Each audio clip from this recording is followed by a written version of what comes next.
Tempatnya di mana? Di tempat sampah. Perasaan gak enak itu kalau kita nggak pernah punya perasaan niat buruk. Misalnya gini, ngetok rumah tetangga 6:30, kan udah lewat maghrib. Kalau kita butuh bantuan, kenapa masih merasa nggak enak? Kan kita bukan menzolimi dia, kecuali kalau lagi Allahu Akbar, dia lagi berwudu, dia lagi sholat, kita kebutuhannya nggak mendesak. Kita ketoknya pas lagi dia baru mau Allahu Akbar, mau sholat maghrib, ya itu perasaan nggak enak boleh. Tapi kalau kita butuh bantuan banget, pernah waktu itu tetangga saya, anaknya jatuh dari kereta api. Karena zaman dahulu kereta api pintunya terbuka melulu. Anak dia jatuh.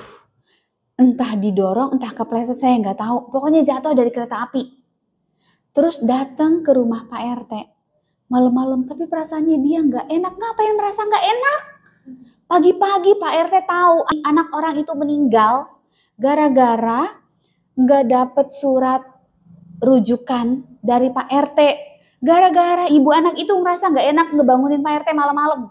Pak RT-nya pagi-pagi merasa perasaannya justru lebih nggak enak lagi. Jadi perasaan nggak enak nggak ada tempatnya, Kak. Nggak perlu ngebangunin orang jam 2 malam pun.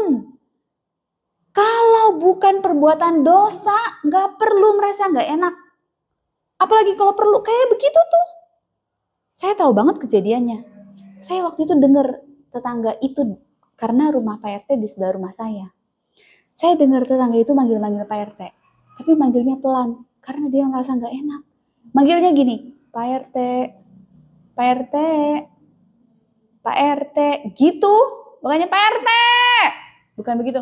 Pak RT, tok, tok, tok, tok, tok, Pak RT, tolong. Gitu, nggak begitu. Pak RT, gitu. Saya dengar, cuma saya kan nggak ngerti. Saya nggak ngerti apa yang terjadi. Karena manggilnya pelan-pelan. Pak RT, gitu.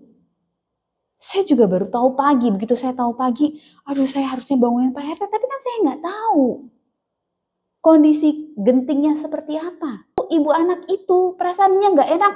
Tapi Pak RT lebih nggak enak lagi karena nggak dibangunin. Jam 2 malam, nggak perlu merasa nggak enak. Ya Kak? Jadi mulai hari ini, perasaan gak enak gak boleh ada. Kak ada niat jahat gak? Nah, jadi gak boleh ada perasaan gak enak. Sama siapapun. Oke?